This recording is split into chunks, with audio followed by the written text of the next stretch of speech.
Rick Barnes gets a contract extension. The Sheriff turned 46 yesterday, and Lady Vols got a big showdown against top-seeded Louisville. This is your Friday Locked On Vols.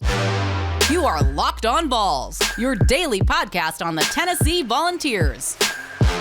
Part of the Locked On Podcast Network, your team every day. What is up, everybody? Welcome into another edition of Locked On Vols. This is your Friday edition. Glad to have you guys along for the ride and making Locked On Vols your first listen each and every day. I'm your host, Eric Kane. You can find me on Twitter @_Kaner. Appreciate your support of the show on YouTube, #1K. Thank you so much for that. And of course, this podcast can be found anywhere you get your podcasts, Spotify, Apple Podcasts, Odyssey, Google Podcasts, all those platforms, weekday mornings when you wake up. I do radio for 99.1 The Sports Animal in Knoxville, Tennessee. That's the flagship station for the University of Tennessee. And I write for the rival site that covers Tennessee. That is VolQuest.com. If you're new to the show, thanks so much for hanging out with us. Rick Barnes gets a one-year contract extension, okay? Let's get the bad stuff out of the way first, because I know that the minority of you listening right now, likely the minority, are just like, oh my gosh, he can't win in the tournament, yada yada. Why are you going to extend him? Okay, well, this is gonna fuel your fire here. Tennessee's been a 5-seed or better in the last 4 tournaments. I've told you this earlier in the week. All right, Tennessee's been a 5-seed or better in the last 4 tournaments. It's got a 4-4 record with 1 Sweet 16 appearance, and all 4 losses have come to lower seeds. So that's a little bit interesting there. We move on in terms of Tennessee's lack of success in getting to the Sweet 16. This isn't just on Rick Barnes. This is really the Tennessee program overall. A number of 15 seeds to defeat a 2 seed. That number is 10. Number of Sweet 16 appearances for the University of Tennessee. That number is 8. Let's do a little bit of math here. The Sweet 16 started in 1951. This is the 71st tournament with a Sweet 16. Tennessee has made it 8 times, just over 11% of the time. After losing all 4 14-3 matchups this year, 14 seeds are now 22 and 126 all-time against 3 seeds, 17% win rate. In other words, any given 14th seed is more likely to knock off a 3 seed than Tennessee is going to win 2 games to get to the Sweet 16. All right, let's roll this back again. After losing all 4 14-3 matchups this year, 14 seeds are now 22 and 126 all time against 3 seeds. That's a 17% win rate. Any given 14 seed is more likely to knock off the 3 seed than Tennessee is to win 2 games to get to the Sweet 16. That's the lack of tournament success for the University of Tennessee overall in its program. All right, it's made it to 8 Sweet 16 appearances all time.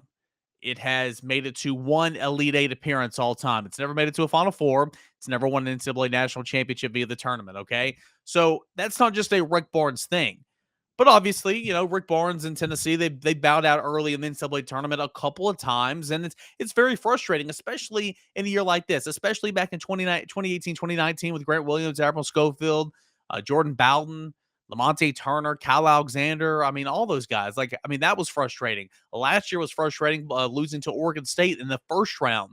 This year was frustrating, losing to Michigan in the round of 32. It's very frustrating. And basketball is a tournament game. You play to win the game. So I understand if you're frustrated with Rick Barnes overall from this basketball season. If you saw the news come down that he got a 1-year extension, I get it. I understand basketball is a tournament sport. Where I would combat that whole argument and say I wholeheartedly think that it's silly for anyone that wants to get rid of Rick Barnes. That's just my opinion. Again, everyone's entitled to their own opinion. You talk about stability in a basketball program. Tennessee is the most, in my opinion, one of the most stable basketball programs in the entire country, and you have a chance to win a national championship every year. Why? Because Rick Barnes can recruit. Rick Barnes will fill this talent with roster. Let me try that again. Rick Barnes will fill this roster with talents, and you will have a chance to win a national championship every single year. Tennessee will never recruit. Tennessee basketball will never recruit the way it's recruiting right now. I will stand on that hill and I will die on that hill. Tennessee basketball will never consistently recruit the way it's recruiting right now under Rick Barnes. Point blank. Rick Barnes has been coaching for 35 years. He has an overall record of 754, 395. That is a .656 winning percentage. He has coached at George Mason, at Providence, at Clemson, at Texas, and at the University of Tennessee. He has won 4 regular season titles, 2 tournament titles, and he's made the NCAA tournament 26 times with 1 Final Four appearance. Rick Barnes has been around doing it for quite some time. 4 times he's been named the Big 12 Coach of the Year. He's been named the SEC Coach of the Year once back in that 2017-18 season.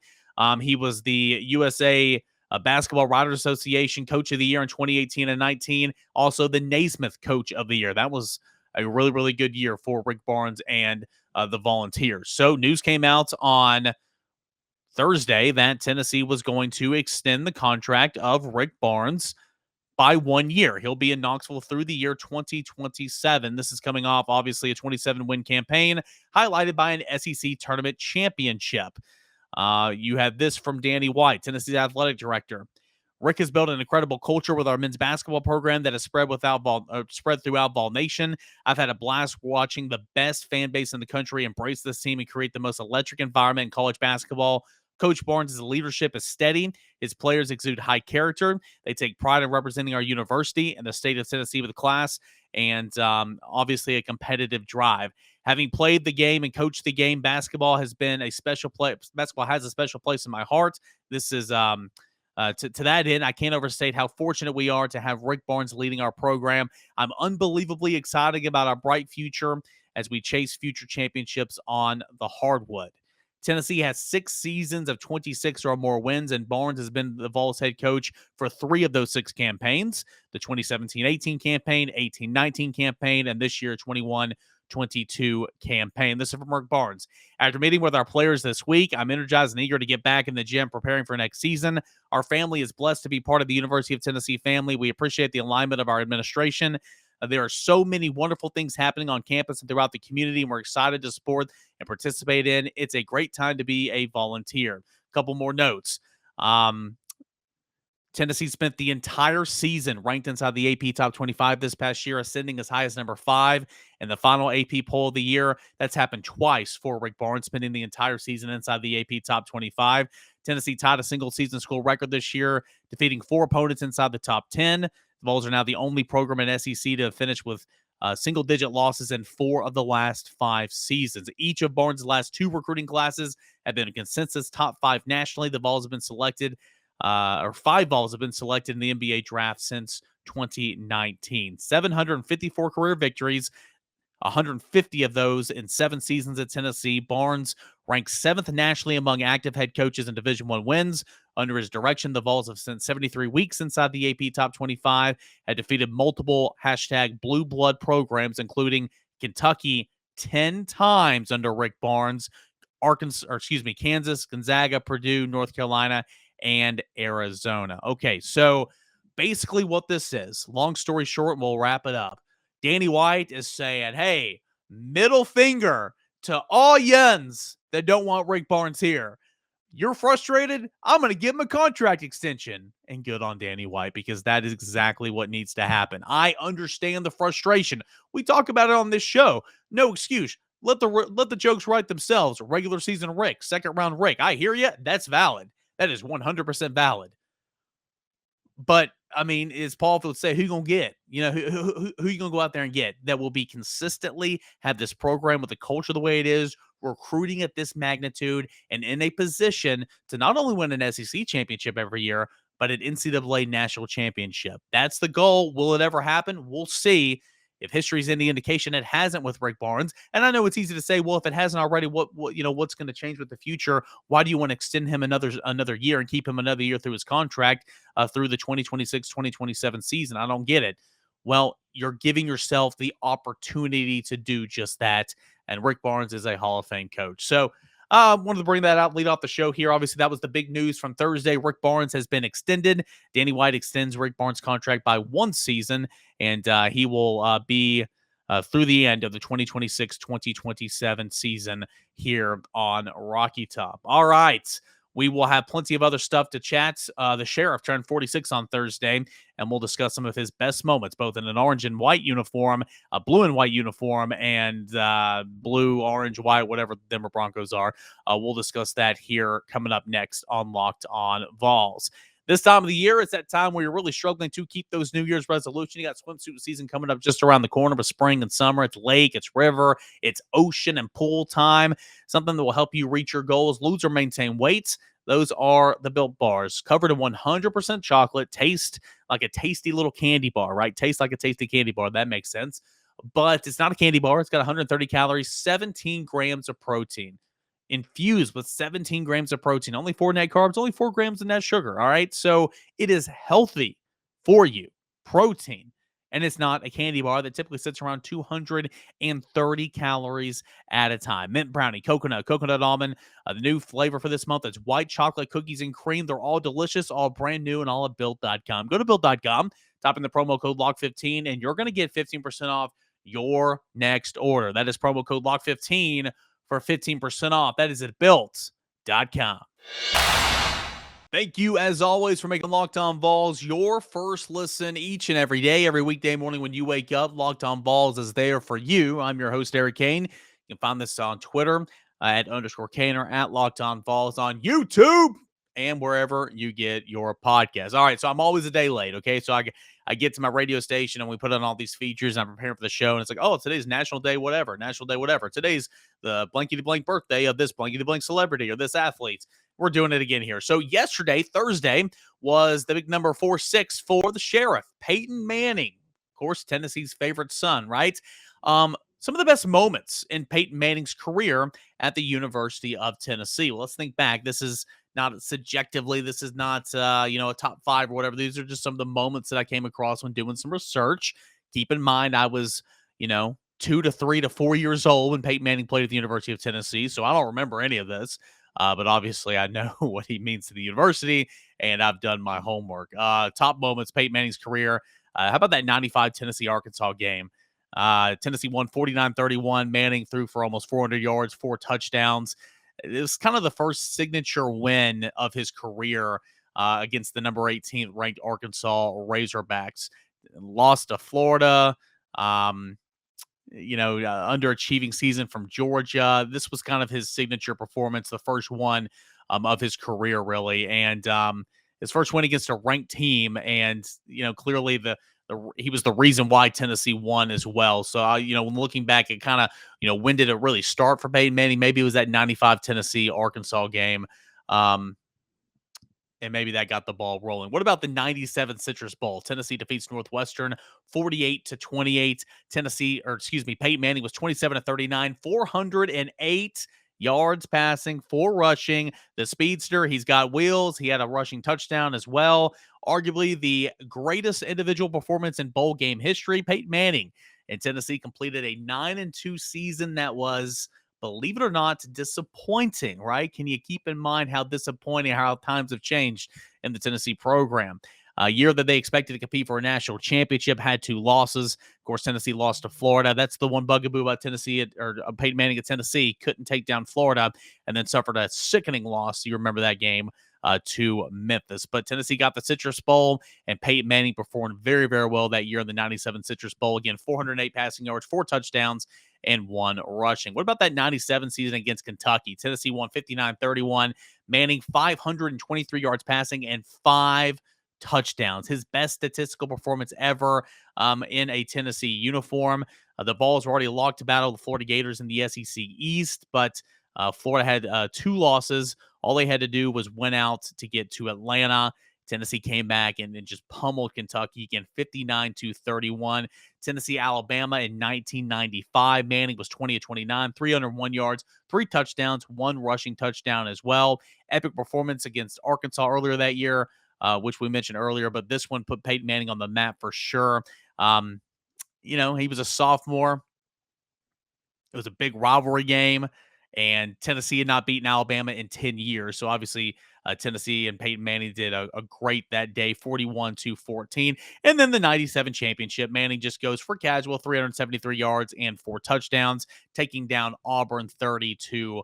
Let's think about some of his better moments in the NFL. He was selected number 1 in the 98 NFL draft over Ryan Leaf. October 4th, 1998 was Peyton Manning's first win, 7 months after being drafted. And Manning would record his first win against Ryan Leaf and the Chargers in Week 5 of the 1998 season. He was only 3-13 as a rookie quarterback that year, but that win against Leaf was the first of 200 career victories he would go on to accumulate in his career. Manning's first comeback, November 15th, 1998. If you remember this, he struck fear in the hearts of his opponents throughout his career because of his ability to erase a lead of seemingly any size. His first comeback, his rookie year, 24-23 triumph over the New York Jets. Oh my gosh, his quote about the idiot kicker. 2003 Pro Bowl. Listen to this. This is a quote from Peyton Manning. If you remember, Mike Vanderjagt criticized the Colts and Peyton Manning earlier in the offseason. Here's Peyton Manning. I'm out at my 3rd Pro Bowl. I'm about to go in and throw a touchdown to Jerry Rice. We're honoring for the Hall of Fame, and we're talking about our idiot kicker who got liquored up and ran his mouth. The sad thing is, he's a good kicker. He's a good kicker, but he's an idiot. Gosh, I love that quote so much. The Monday Nighter, 03, October 6, 2003. I remember this game. Manning brought the Colts back from 35-14, 4 minutes left in the 4th quarter deficit against the defending Tampa Bay Buccaneers on Monday Night Football, scoring 28 points in the 4th quarter. Undoubtedly, this one of the sweetest victories for Peyton Manning and Tony Dungy in his career. Also, Tony Dungy was fired by the Bucs. Was fired by the Bucs a couple years earlier, so that was probably sweet for him. Oh man, Peyton Manning finally got a playoff win, January 4th, 2004, and took down the Denver Broncos, 22 of 26 passing, 377 yards, 5 touchdowns. He gave this is the perfect game, The performance gave Manning a perfect 158.3 passer rating. Peyton would eventually lose to his nemesis Tom Brady later in the playoffs, but proved that he is capable of producing a big game when the lights come on the brightest. Beating Tom Brady January 21st, 2007. On his way to capturing his first Super Bowl title, Manning had to move past Brady, who had already won 3 Super Bowls by 2006. Brady looked like he was well on his way to a 4th Super Bowl when the Patriots took a 21-3 first-half lead over the Colts in the AFC final. But Manning went to work, tying the game at 21, overcoming 3 more deficits to give the Colts a 38-34 win and a berth in Super Bowl, whatever that, Super Bowl 36, I believe. No, that had to be 46. I remember that one. I remember it very, very well. His first Super Bowl win, it was rainy. It was in Miami. You had he took on the MVP trophy. He took on the Lombardi trophy, 29-17 win over the Bears. And it was also the first matchup with African-American head coaches, Tony Dungy, and I believe it was Lovie Smith. Yeah, Lovie Smith there as well. We just keep on going on. I'm just going to skip around. I mean, Peyton Manning, we all know Peyton Manning's, fun demeanor, his great career. He goes on and does so many different things with the Denver Broncos. But I just wanted to go back and relive, especially some of those early moments in orange and white, some of those early moments, with the Indianapolis Colts, because we all relatively remember a lot of when he started breaking all those records with the Denver Broncos, the most touchdown passes in a single season, most touchdown passes in NFL history, and finally culminating with another Super Bowl victory when his arm was dead, when Father Time was clearly telling Peyton Manning, yo, it's time to wrap things up. And he rode off in the sunset as a Super Bowl winner. So happy birthday to the Sheriff, Peyton Manning, a Vols son, Tennessee's favorite son, most likely, and really a great ambassador of the University of Tennessee and a great quarterback.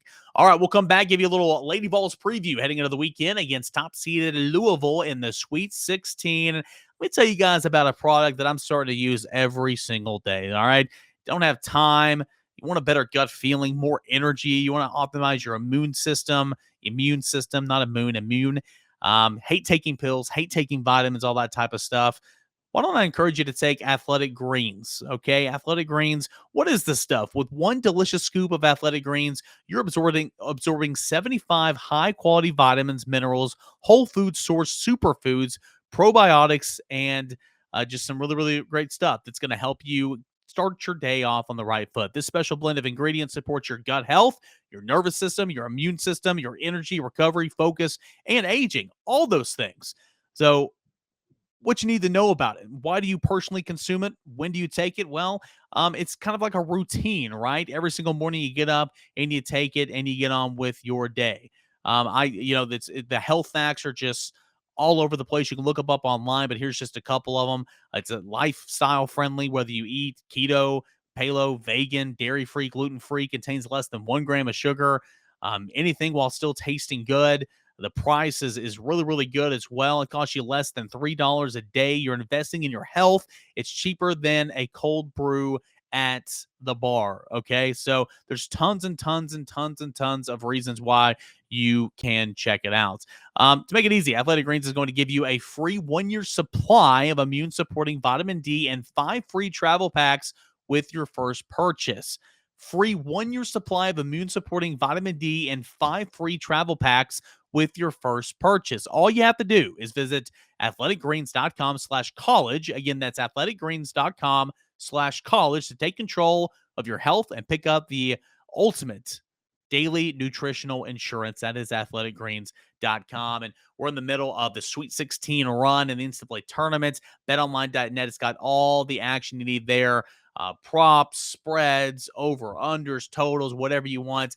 BetOnline.net's the place for you. It's that time of the year again, not just basketball as well, not just football. We talk football year round, but baseball is right around the corner. UFC, your favorite Las Vegas casino games, whatever the case may be, the place for all your sports news, podcasts, everything you could possibly want. You can find it all with the click of the mouse at betonline.net. Head on over to the website today or use that mobile device. Go to the website, sign up for all the latest trends and all the action. BetOnline.net, it is where the game starts.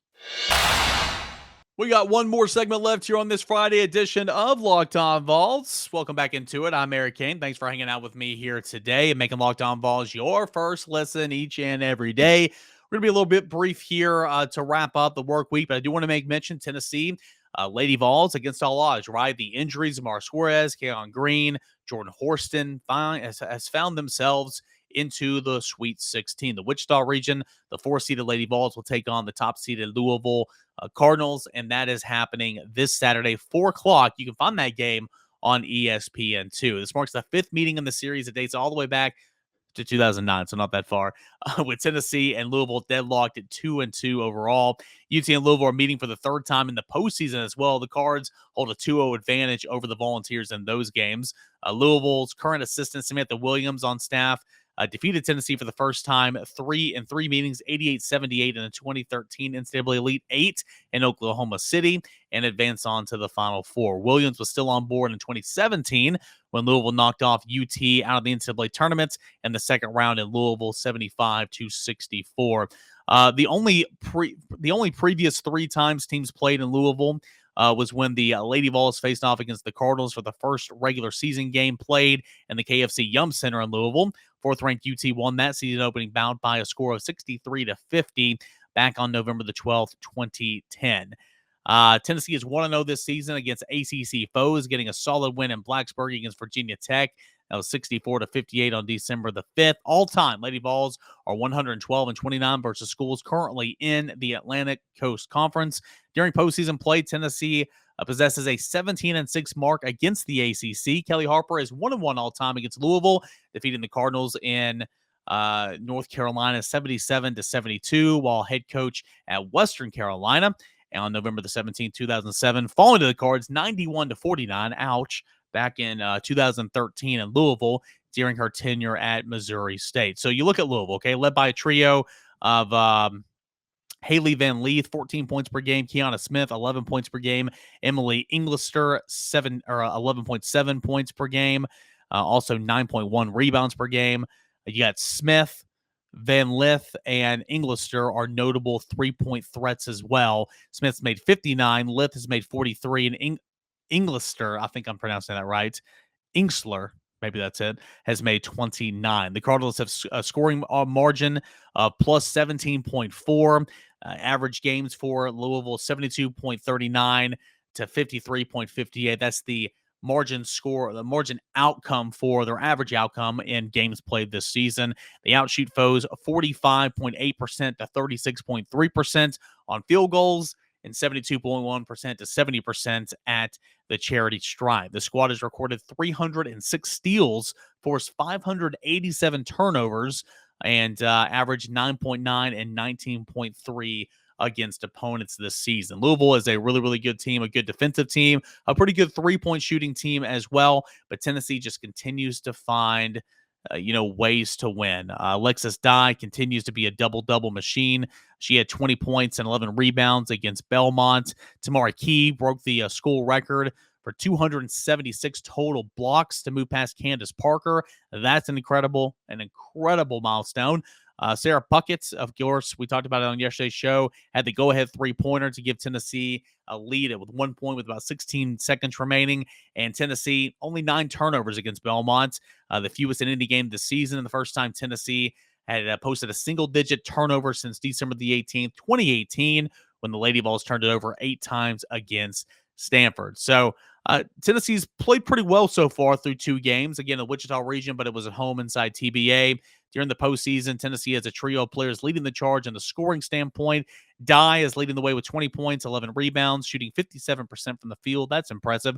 Ray Burrell and Tamari Key next are up with 15 points and 11 points respectively, each pulling down 6 rebounds per game as well. Jordan Walker has dished out 25 assists in 2 games, in postseason overall. 7 turnovers, and at a 5'8" matches the 6'1" Burrell and 6'6" K for rebounds at 5.5 a game. All right, so Tennessee, a big time showdown against Louisville. I'm not expecting Tennessee to win this one. Again, I think that the standard for Tennessee is to get the Sweet 16. That should be celebrated. But all things considered, how shorthanded this Lady Vols team is, I think it's a heck of a coaching job by Kelly Harper to get them in this position. And you just want to be in position to see what happens, right? We'll see what happens Saturday against Louisville. Tennessee, the 4 seed against Louisville, the 1 seed, 4 o'clock on ESPN2. And, of course, we'll talk about it on Monday's Locked On Vols. That will do it here for this edition of Locked On Vols. Appreciate you guys for hanging out, making Locked On Vols your first listen. Check out Locked On NFL Draft. Ryan Tracy, Eric Crocker bring the NFL Draft to life every single day, focusing on the college prospects and the front offices as well. Give Locked On the NFL Draft your second listen after making Locked On Vols your first listen. Again, thank you so much for the 1,000 subscribers on YouTube. Y'all are the best. I really appreciate it. We will enjoy this weekend. We'll recap everything going on in the sports world on Monday and continue on with our coverage of Tennessee football spring practice. Guys, thanks so much as always. Enjoy the rest of your Friday and your weekend, everybody.